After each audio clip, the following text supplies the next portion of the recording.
A pandemia trouxe muitas novidades para o mercado de trabalho, para as empresas, e uma das coisas que muitas empresas precisaram se reinventar e descobrir um jeito de fazer é o home office ou teletrabalho. Essa realidade, então, do trabalho remoto passou a ser algo que muitas empresas não estavam acostumadas a fazer, em contraposição do trabalho presencial, onde todo mundo estava ali junto, trabalhando. Daí então veio um dilema, né? O que será que é mais interessante? Fazer o trabalho presencial, fazer o trabalho remoto?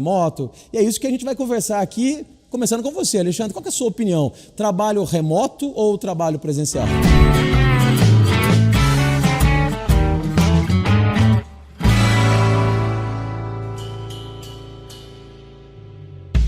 É legal que a gente discuta isso agora, né? Porque eu me lembro que, acho que devia ser 1999, eu li um livro daquele sociólogo italiano, Domenico De Masi. O livro chamava Ócio Criativo.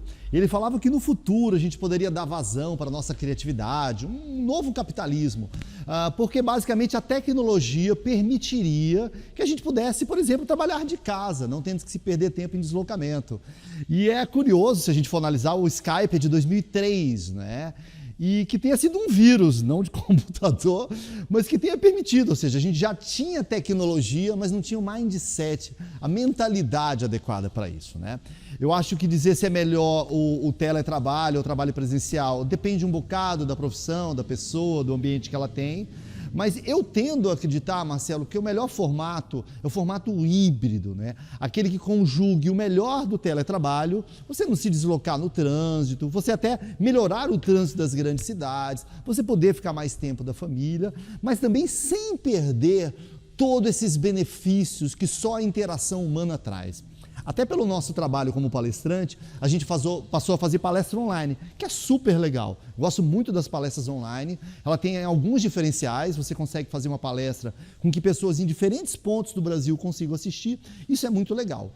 Mas a impressão que eu fico é que a absorção do conteúdo, a energia, a troca com a plateia, ela se dá de uma maneira muito mais intensa no presencial. Então, eu tendo a acreditar, embora acho que não existam respostas fixas para todo mundo, que o melhor modelo para aquelas profissões que comportarem isso seja um modelo híbrido, no qual a gente aproveite o melhor que a tecnologia nos traz, mas sem perder a força da interação humana, que só quando gente está em contato com gente, a gente consegue produzir.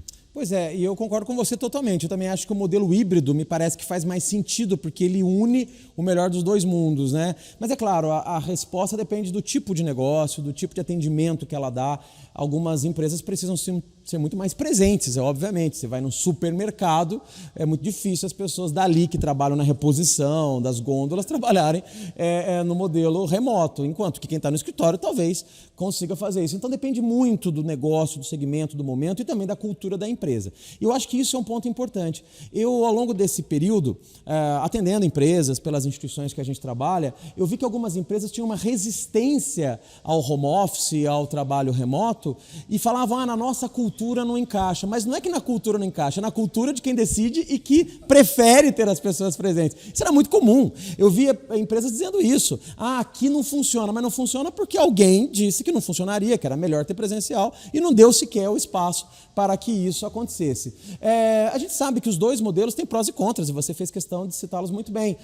E uma das coisas que eu percebi, quando as coisas por necessidade se tornaram praticamente 100% online, perdeu-se muito esse contato do cafezinho, porque isso é legal, cara. A gente sabe que tomar um café junto na hora do aquele intervalo real, ou que a gente dá uma escapadinha para lá tomar um café juntos, ali surge inspiração, surge ideia. Quantas coisas aconteceram na minha carreira e eu fui ter um insight, aí vem o Domenico De Masi, né, com o Ócio Criativo, né, quantos insights eu tive ali na hora que eu saí de frente do computador e comecei a tomar um cafezinho, e mais do que isso, conversando com outras pessoas. Existem cafés virtuais, mas não são a mesma coisa. Então eu acredito que o modelo híbrido, ele funciona bem porque ele traz um pouco desse conforto de você não precisar deslocar, tal, e também, acredite, muitas pessoas, a maioria, vem relatando que em casa elas são mais produtivas, né? Então, a produtividade, diga-se, não é apenas com você olhando para a cara do funcionário para ver se ele está trabalhando, porque as pessoas que estão ali, elas precisam ter muito mais consistência, muito mais autonomia e certamente também traz mais produtividade. E quando você une essa questão de poder estar junto, trocar uma conversinha no corredor, sentar junto para trocar uma ideia, uma reunião de brainstorming com as pessoas presencialmente é muito mais interessante do que virtualmente, apesar de eu já ter conseguido fazer alguma coisa nesse sentido. Mas eu posso dizer, então, que é muito mais uma mudança da forma de ver as oportunidades do que necessariamente a gente dizer assim, isso encaixa na minha empresa, isso não encaixa. Respeitadas as diferenças em alguns negócios, dificilmente vão poder escolher pelo modelo que não é o tradicional dela, mas é sempre um questionamento. Peraí, mas será que não vale a pena tentar um caminho desse tipo? E eu acho que o híbrido é o que vai responder as melhores perguntas aí, né? Legal, Marcelo. Você falou uma coisa que é do cafezinho e eu me lembrei de um episódio que na construção da sede da Pixar, né, o Steve Jobs, ele ficou completamente paranoico pelo projeto arquitetônico, porque ele queria criar ambientes em que as pessoas necessariamente de áreas distintas se trombassem. Ele queria criar eventos serendípicos, sei lá. Então ele falou, não, o banheiro, a área da engenharia tem que se encontrar com a área do design. Então ele foi criando um ambiente para que as pessoas se trombassem, pessoas de diferentes áreas se conhecessem, porque ele sabia do poder, né, do poder de criação quando pessoas se encontram, né? Então, isso é super importante. Você falou também no aspecto, nem todo mundo pode ter o privilégio do teletrabalho.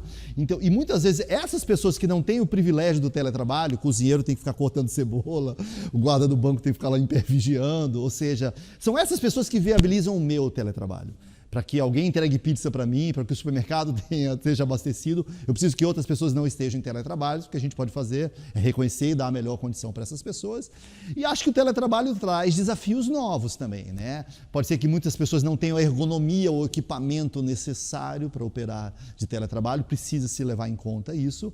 Acho também que o teletrabalho faz com que as fronteiras entre trabalho e descanso fiquem mais turvas, né? Você pode eventualmente pegar a tarde de uma terça-feira para resolver um problema pessoal seu chefe pode mandar uma demanda no domingo de manhã ou quando você estiver no banheiro.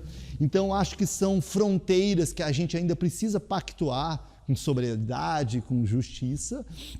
Mas se o teletrabalho traz desafios novos para os quais a gente ainda não tem respostas prontas, ao mesmo tempo pode ser que ele traga novas oportunidades que apontam para o futuro do trabalho.